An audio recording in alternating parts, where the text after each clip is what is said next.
Por muitos anos, teorias e especulações sobre a verdadeira localização do túmulo do bíblico rei Salomão se espalharam amplamente e foram passadas de geração em geração, até que um homem e sua equipe de cientistas acabaram com essas incertezas.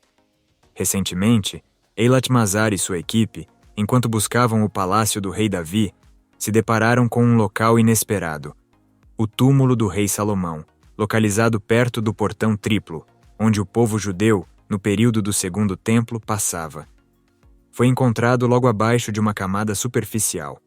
O que torna essa descoberta intrigante é que as teorias predominantes afirmavam que o túmulo ou não existia ou estava sob o monte do templo. Mas onde exatamente Eilat-Mazar e sua equipe encontraram o túmulo? E o que suas extensas pesquisas revelaram? Uma equipe de cientistas e arqueólogos da Universidade Hebraica de Jerusalém, liderada por Mazar, encontrou a localização do túmulo de Salomão enquanto procuravam o palácio de Davi. O mais impressionante é que eles não estavam procurando especificamente o túmulo de Salomão, mas sim algo maior.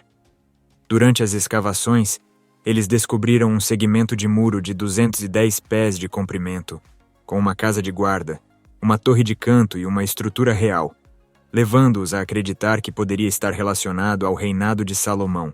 Com a ajuda de datação por radiocarbono, eles determinaram que o local correspondia ao período do reinado de Salomão, e essa foi a primeira vez que uma estrutura compatível com as descrições bíblicas das construções de Salomão foi encontrada em Jerusalém.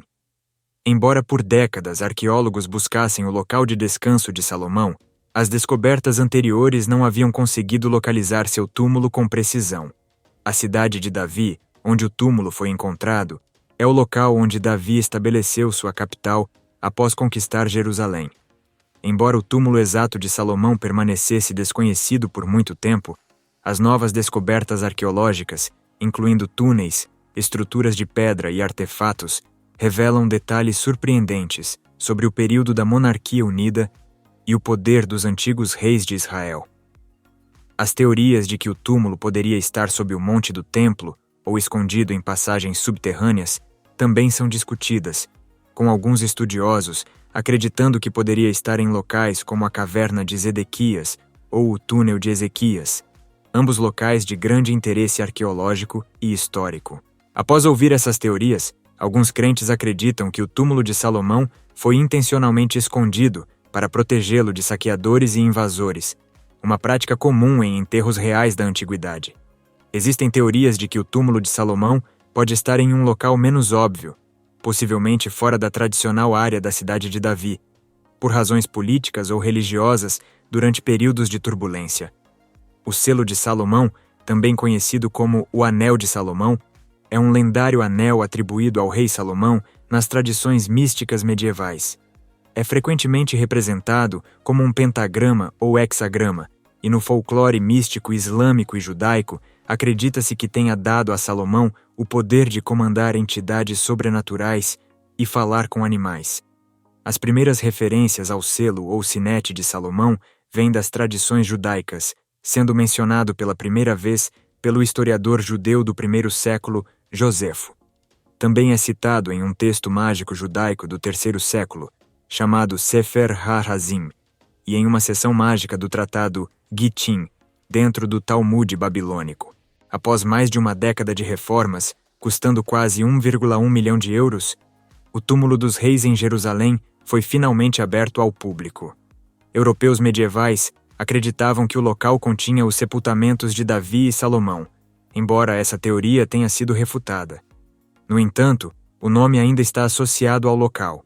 Os túmulos foram originalmente construídos no primeiro século EC, mas foram reutilizados por muitos anos. O local foi escavado pela primeira vez em 1863 pelo arqueólogo francês Louis Félicien de Saussy, que buscava confirmar que os túmulos pertenciam a Davi e Salomão. Durante essa escavação, considerada por alguns como a primeira escavação arqueológica moderna em Jerusalém, vários caixões foram descobertos. Um desses caixões, agora no Museu do Louvre, em Paris, foi inscrito com 2 linhas de aramaico que diziam Sadã, a rainha, e Sada, a rainha.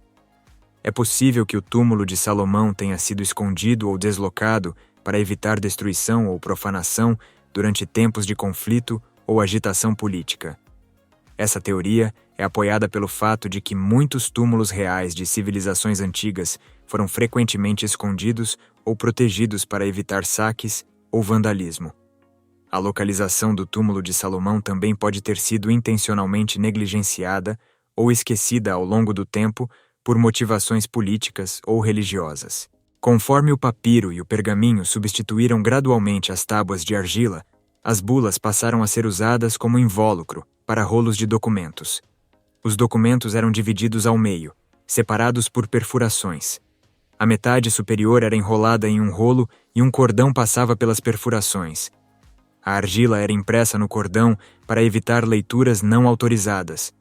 As bulas mais antigas conhecidas vêm de 2 sítios na região de Zagros, no Irã, chamadas Tepe Gaura e Susa. O termo bula foi eventualmente aplicado a selos feitos de metal, embora a forma mais comum fosse de chumbo. Às vezes, as bulas eram feitas de ouro, como as que foram fixadas em arcos dourados emitidos pelos imperadores bizantinos, imperadores do Sacro Império Romano e outros monarcas na Idade Média. 6 selos de argila oficiais encontrados por uma equipe arqueológica em um pequeno sítio em Israel fornecem evidências que apoiam a existência dos reis bíblicos, Davi e Salomão.